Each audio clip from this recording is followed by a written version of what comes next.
Welcome back. You're still watching Business Morning on Channels Television, and we're broadcasting live from Lagos, Nigeria. Today on the program, our conversation is going to be on the succession at the Central Bank of Nigeria. We know that in a couple of months' time, the tenure of the current CBN governor, Sanusi Lamido Sanusi, will end. And so we'll be looking at the possible successor, and if the successor will continue with the policies that Sanusi Lamido Sanusi will be leaving behind.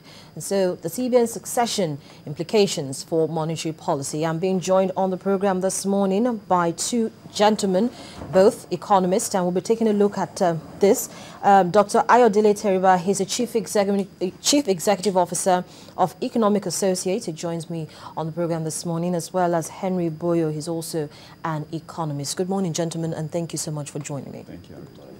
Like I already said, and like most people know, the 5-year tenure of the CBN governor ends in a couple of months' time, in June precisely.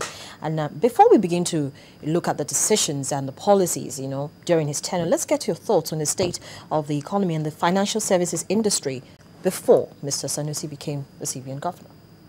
Dr. Teriba, let me start with you. Right. Yeah, 2009, before Mr. Sanusi became the governor of the central bank, the issue was the lack of transparency in what was going on in Nigerian banks. Worries about, did the global crisis affect Nigerian banks, did it not? And then you had denials by the then regime in the central bank that, oh no, the global crisis didn't affect the banks, and so on. So when Malam Lamido Sanusi came in, he brought a bit more transparency into what was happening there. There was an audit, and it was found that some banks were indeed affected by the global crisis, and the trouble in the banks were resolved. We eventually had the asset management company brought into being, and I think there's a lot more confidence in banks today. That is a major achievement of Mala Sanusi Lamido Sanusi. So that's the major achievement. But it is a major sure we have as much as we had the ups, we also had the lows of the time he took over. When he came in and at that time sanitized the banking sector, but that wasn't the only sector that actually had issues at that time. In fact, the financial services sector was in almost deep peril as well. Did that see so much of an impact as the banking sector did? Right. If it's to, think of a score sheet, the second plus, before I say, where I think I have reservations, the second plus is his approach to monetary policy management.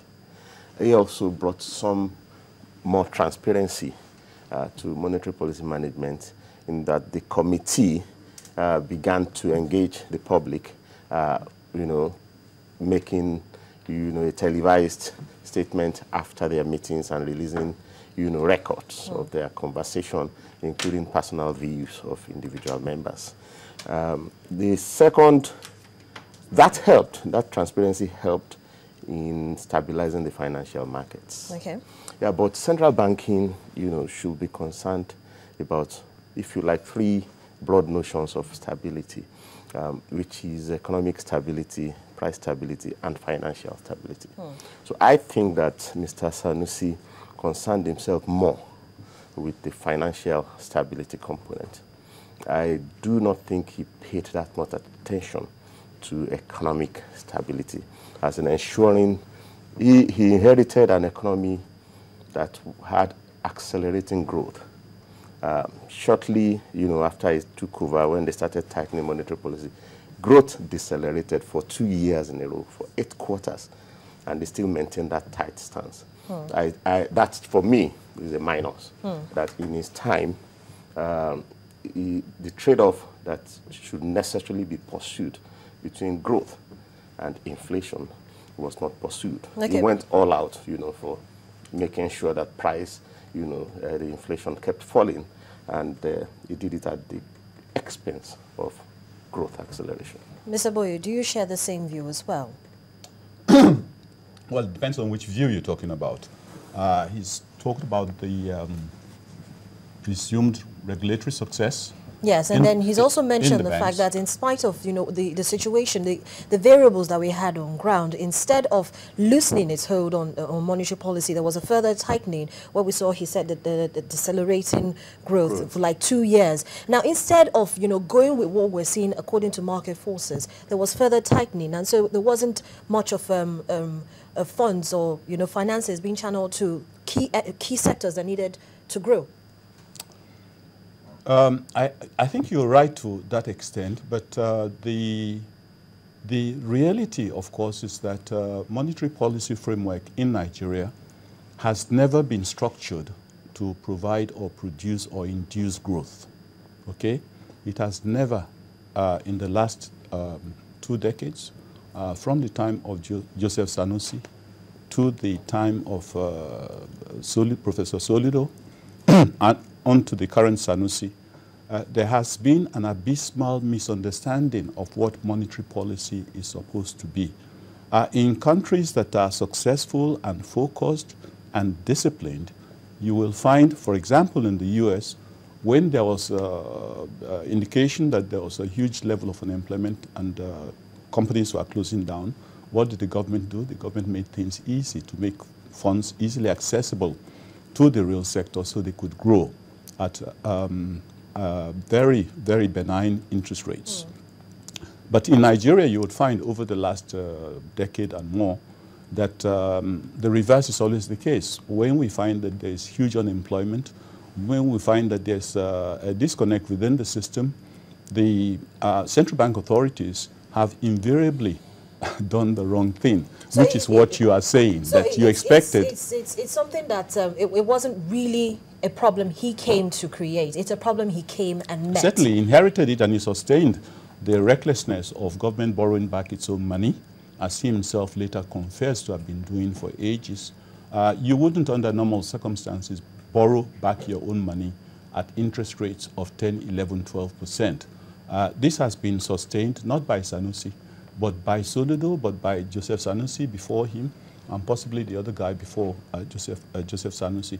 So that's why I said ab initio that the monetary policy framework in Nigeria has never been designed to grow the economy, at least not in the last 2 decades or so.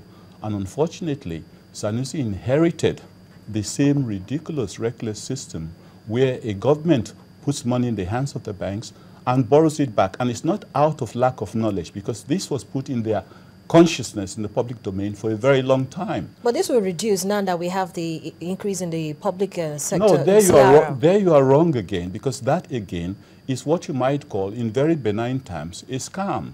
You see, because you will find that there is nothing that has happened in real fact.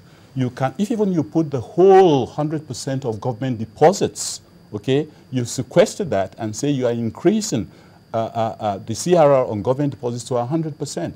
It's only a temporary thing, because why? You are assuming that all government agencies and departments will not spend their money. And if they don't spend their money, they can't pay their salaries, they can't pay their contracts and things like that, their contractors and people like that. So you will find that sequestering 100% of government deposits as part of bank reserves is, how would I say, a benign way, a very kind way to say I have failed, because that itself means that we are saying that nobody in government should spend money, because the moment these government agencies whom you are sequestering their accounts, okay, even if you were sequestering the accounts in CBN, CBN deposits, okay, you will find that so long as these agencies begin to pay their salaries, they begin to pay their contractors, the money transmutes from being a sequestered account into private accounts. So you really have not achieved anything. This is why I say there's a lot of ignorance in the market,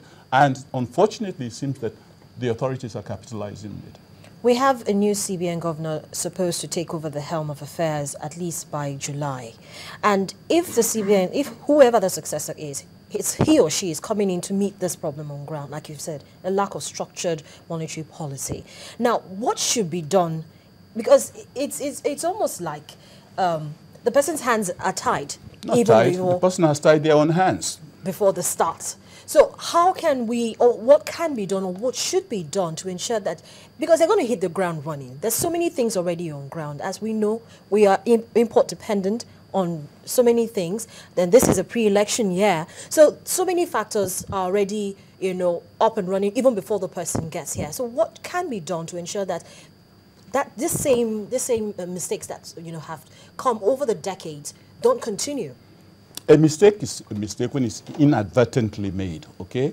Because if it's a mistake and you realize it's a mistake and it has been brought to your attention, you don't continue. If you continue, it's either folly, recklessness, or sabotage. Simple, And it is clear that these mistakes have been enduring because why?